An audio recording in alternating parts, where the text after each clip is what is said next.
Good morning students.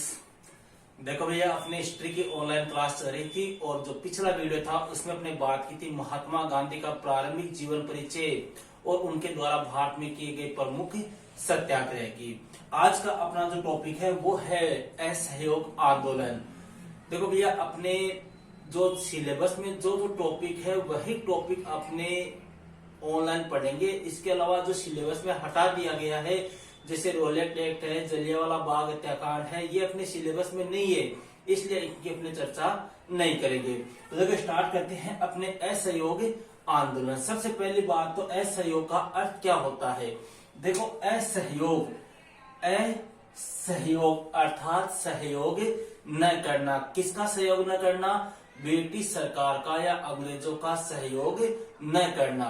देखो भैया, असहयोग आंदोलन हुआ क्यों था। सबसे पहले तो बात करते हैं कि इस आंदोलन के प्रारंभ होने के कारण क्या थे। देखो कारणों की बात करें तो अपने पहला कारण दे सकते हैं अपने रोलेट एक्ट।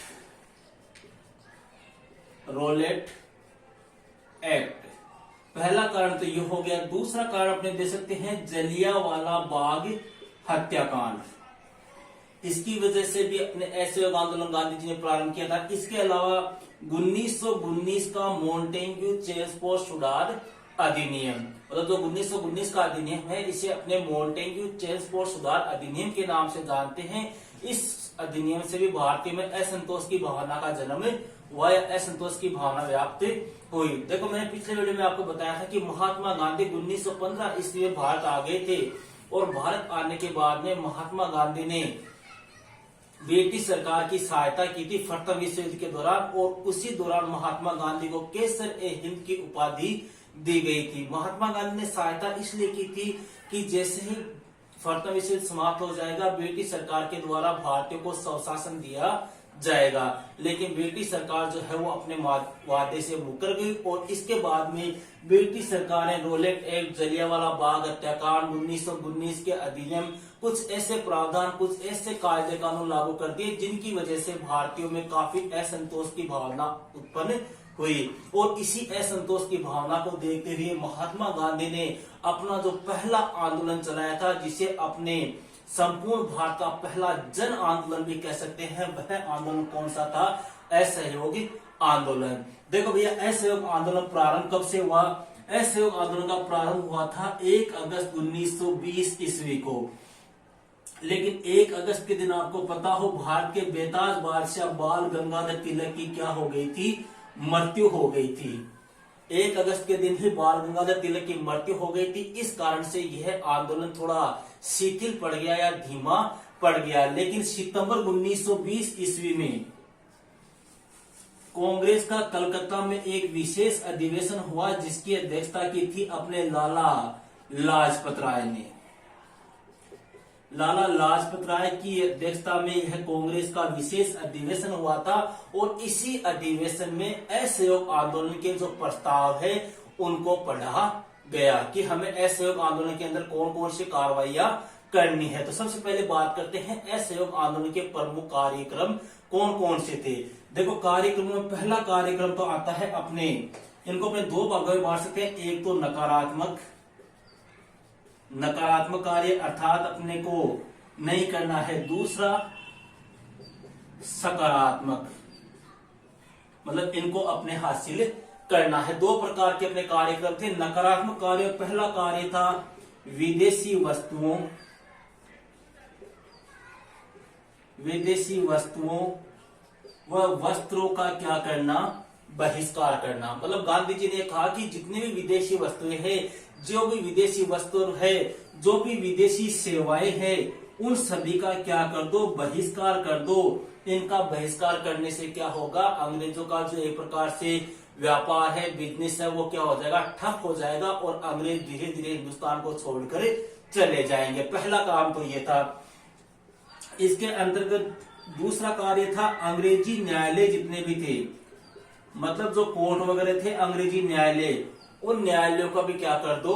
बहिष्कार कर दो। और जो भी भारतीय वकील है, मतलब जो भारतीय वकील है, वह वकालत का क्या कर दो? बहिष्कार कर दो। मतलब सरकारी जितने भी दफ्तर है उन सभी सरकारी दफ्तरों का क्या कर दो, एक प्रकार से बहिष्कार कर दो। इसके अलावा जो भी अंग्रेजी शिक्षण संस्थान है, चाहे वह स्कूल हो या कॉलेज हो, उनका भी क्या कर दो, बहिष्कार कर दो। इसके अलावा जो केंद्रीय और प्रांतीय विधान परिषदें है उनका भी क्या कर दिया जाए, बहिष्कार कर दिया जाए। इसके अलावा जो भी ब्रिटिश सरकार के द्वारा जो कर लागू किए जाते हैं उन करों का भी क्या कर दो, बहिष्कार कर दो। इस प्रकार के प्रस्ताव गांधी जी ने भारतीय जनता के सामने, आम जनता के सामने रखे। अब करना क्या था, दूसरी बात यह है, तो गांधी जी ने यह कहा कि सबसे पहला काम तो क्या करना है, स्वदेशी अपनाओ, मतलब विदेशी वस्तुओं का बहिष्कार कर दो और जो स्वदेशी वस्तुएं हैं उन स्वदेशी वस्तुओं का अधिक से अधिक क्या करो, प्रयोग करो। इसके अलावा जो चरखे से बने हुए वस्त्र है, जो खादी वस्त्र है, उन खादी वस्त्रों का क्या करो, अधिक से अधिक प्रयोग करो, जिससे देश की आर्थिक स्थिति जो है वो क्या होगी,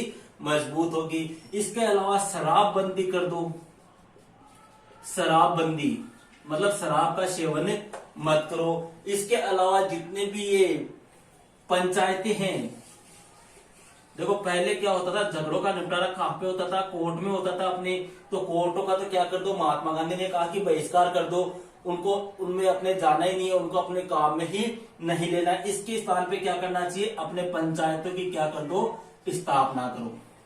मतलब जो भी झगड़े निपटारे हैं उनका समाधान करने के लिए राष्ट्रीय पंचायतों का क्या करो, स्थापना करो। इसके अलावा हिंदू मुस्लिम एकता को क्या दो, बढ़ावा दो। इस प्रकार के प्रस्ताव गांधी जी ने जनता के सामने रखे और इस आंदोलन के दौरान महात्मा गांधी जी ने यह कहा कि अगर जनता ने पूरा मनोवेग से, पूरे दिल से, पूरे हृदय से, पूरे मन से अगर मेरा साथ दिया तो मैं 1 वर्ष के भीतर किसकी स्थापना कर दूंगा, स्वराज्य की स्थापना कर दूंगा। यह पंक्ति महात्मा गांधी ने कौन से आंदोलन के दौरान कही थी, असहयोग आंदोलन के दौरान। क्लियर है इतनी बात, आगे चर्चा करते हैं।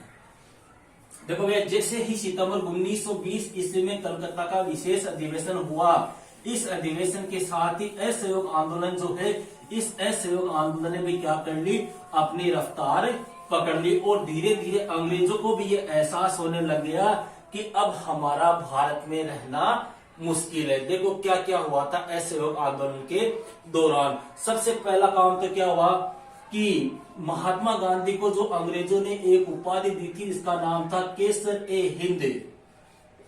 यह उपाधि जो है वो महात्मा गांधी ने अंग्रेजों को वापस लौटा। देखो क्यों सुनाता है कई बार कि महात्मा गांधी ने केसर हिंद की उपाधि कौन से आंदोलन के दौरान लौटाई, तो असहयोग आंदोलन। इसके अलावा जमनालाल बजाज को एक उपाधि मिली हुई थी, राय बहादुर की उपाधि। यह राय बहादुर की उपाधि भी जमनालाल बजाज ने वापस लौटा दी। इसके अलावा कुछ वकील थे अपने, जैसे मोतीलाल नेहरू, चित्तरंजन दास, राजेंद्र प्रसाद, ऐसे नेता जो थे इन्होंने अपनी वकालत छोड़ दी। इसके अलावा कुछ राष्ट्रीय शिक्षण संस्थानों की भी स्थापना हुई, जैसे अपने काशी विद्यापीठ। असहयोग आंदोलन के दौरान जो राष्ट्रीय शिक्षण संस्थानों की स्थापना हुई थी उनमें काशी विद्यापीठ है, अपने गुजरात विद्यापीठ है, अपने दिल्ली के अंदर जामिया मिलिया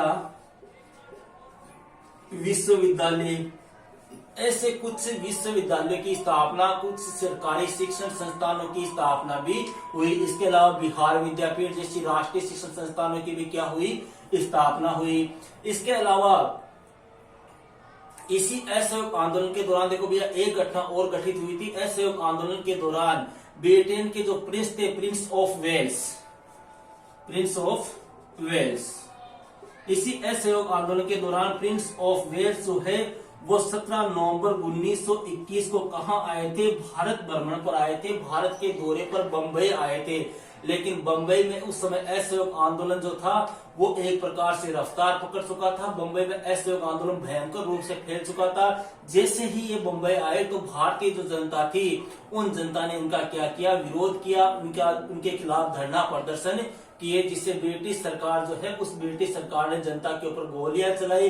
कई लोग इस विरोध प्रदर्शन के अंदर मारे गए और ऐसा कहते हैं कि 1921 की साल में लगभग 396 बार भारत में क्या हुई थी, हड़ताल हुई थी। पूरी की पूरी बंबई क्या हो गई थी, बंद हो गई थी। ऐसे कार्यक्रम अपने असहयोग आंदोलन के दौरान हुए थे। इसी असहयोग आंदोलन के दौरान ब्रिटिश सरकार ने इस असहयोग आंदोलन को कुचलने के लिए अपने हिंदू नेता थे मदन मोहन मालवीय और एक मुस्लिम नेता था जिसका नाम था मोहम्मद अली जिन्ना, जिन्हें महात्मा गांधी ने कायदे आजम कहकर पुकारा था।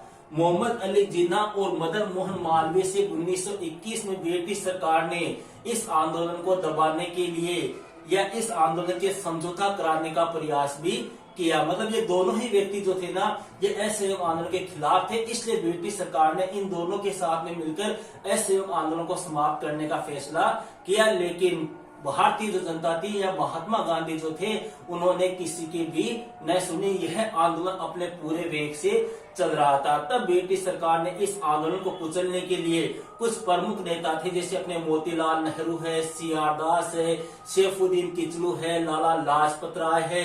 ऐसे नेताओं को क्या कर लिया, गिरफ्तार करके जेल में डाल दिया। लेकिन तभी एक घटना हो गई और वह घटना क्या है, चोरा चोरी की घटना। देखो, चोरा चोरी की घटना है क्या, यह घटना हुई थी 5 फरवरी 1922 को। देखो क्या हुआ था। चोरा चोरी पड़ता है भैया अपने उत्तर प्रदेश में, यूपी के अंदर एक जिला है जिसका नाम है देवरिया। इस जिले में स्थान है कौन सा, चोरा चोरी। यहाँ पर कुछ व्यक्ति शांतिपूर्ण जुलूस निकाल रहे थे। उस जुलूस को तितर बितर करने के लिए पुलिस ने क्या कर दी, गोलियां चला दी, जिसमें कुछ व्यक्ति मारे गए, कुछ व्यक्ति घायल हो गए। तो अब जो व्यक्ति जुलूस निकाल रहे थे वो व्यक्ति या एक प्रकार से कहते कि वह भीड़ जो है वो क्या हो गई, उत्तेजित हो गई, हिंसक हो गई और उसने क्या कर लिया, पुलिस थाने को घेर लिया और पुलिस थाने में क्या लगा दी, आग लगा दी, जिसमें एक थानेदार और 21 सिपाही अर्थात टोटल 22 व्यक्तियों की जिंदा जलने से क्या हो गई, मृत्यु हो गई। और इसी घटना से गांधी जी को काफी आघात पहुंचा। आघात क्यों पहुंचा, क्योंकि महात्मा गांधी किसके पुजारी थे, अहिंसा के पुजारी, और यहाँ पर लोगों ने किसका सहारा ले लिया, हिंसा का सहारा ले लिया। इस वजह से 12 फरवरी 1922 ईस्वी को बारडोली गुजरात में महात्मा गांधी ने असहयोग आंदोलन को बंद करने का फैसला किया।